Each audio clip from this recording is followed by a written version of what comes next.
Anyway, what else is going on? It's November the 8th today, as I'm recording this. It's one day after my 43rd birthday. 43 years old. And as I worked out yesterday, if the average age that a British man lives to these days is 86, then I have just reached halfway. How about that shit? It's cause for a celebration, I think. I mean, you're supposed to celebrate on your birthday anyway, right? But it's, to have reached the halfway point is like, it's all downhill from here. And I don't mean like downhill as in disappointments, although that would be rather on brand for this show. I mean downhill like it's just smooth sailing, coasting.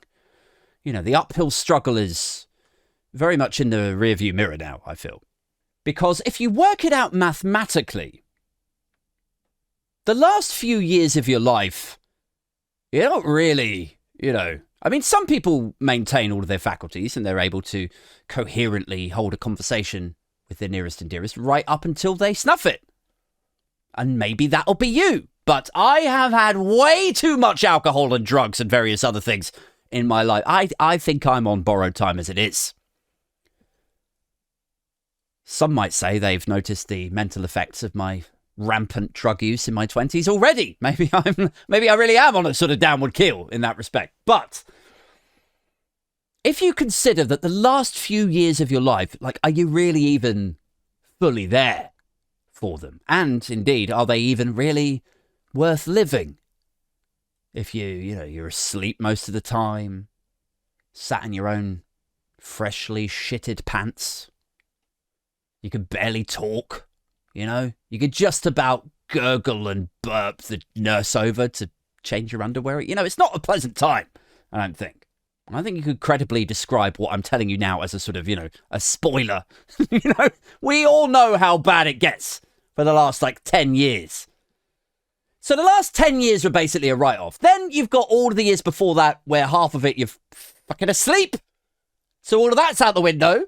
So I think, all I'm saying is that if you subtract all the time that you're asleep, and if you take away the years that are frankly not really worth living, then you probably could equate, I'm about 75% done.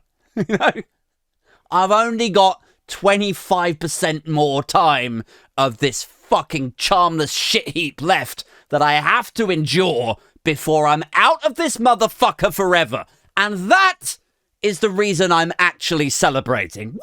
Woo! Many happy returns, Aid. Cheers, he says, taking a nice big swig of his coffee. I can't be doing the midweek drinking anymore. I just can't, I used to do this show after, 2 or 3 beers, get myself fired up. But ever since I had that sort of throat scare, which I won't, I'm not going to go into details with that again. If you want to know more about it, listen to it 2 or 3 episodes back. But now it's sort of, I'm out of the phases of being really scared about it. But it did worry me, and it did make me think I need to actually maybe tone it down. So Friday nights, I'll have a beer with whoever the guest is. But Tuesday, Wednesday, the solo show, I can't be just sat here knocking back beer after beer after beer, coming inside the house afterwards. Daddy, why are you stumbling all over the place? Can you read me a bedtime story? No.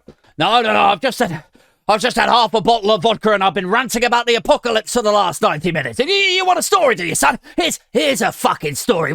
Once upon a time, there were 2 concurrent world wars over the few remaining fossil fuels that actually were left, that were going to run out anyway. We're all fucking doomed. You're going to be devoured by cannibals, and I will be harvested for my bones that the cannibals will use to build longbows. The fucking end. Sweet dreams. And my girlfriend's going to be like, hey, don't talk to him. And I'll be like, oh, here comes the fun police. It's not healthy. You gotta.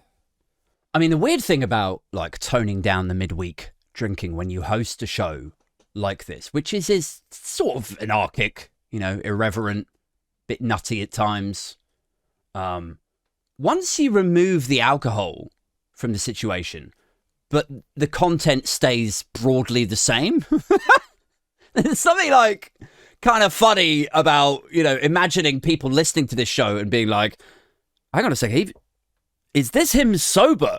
It's like, I thought the whole time the reason that he was so weird and nutty was because he was half cut. Because he was like 3 craft ales, super strength 6.5% craft ales deep. I mean, who wouldn't be a bit crazy? You turn the mic on after you're dosed up like that, crazy shit's going to come out of your mouth. You're telling me that this is him sober? It's like you and all of your friends like join for an intervention, you know, and your friend is sat in the middle of the circle of chairs and your friend has to listen to the impact that their drinking has had on the rest of you, and you all go one by one. You pass the cushion of support around the circle, and whoever's holding the cushion gets to speak at that moment. And there's one person here going like, I just remember like when you turned up drunk to my engagement party and you started saying like really horrible stuff. You were talking about like it's a really disgusting story. You just hammered. And then the person sat there and they're like, oh God, I'm so embarrassed. I don't even remember that. And then the cushion goes round to the next person. And they're like, yeah, I used to work with you. And I remember you came in late one morning, but you were supposed to help me with the forklift, James. But you were too hungover to drive the forklift. And I had to stay an extra 3 hours to do all the work that you said that you were going to do. And then I missed my daughter's birthday. That's the impact that your drinking has had on me and my family and my daughter. And then he's like, oh, God, I'm so sorry. I'm really embarrassed. And yes, I fell short that time. And then it gets around to the third person. The cushion passes over to them.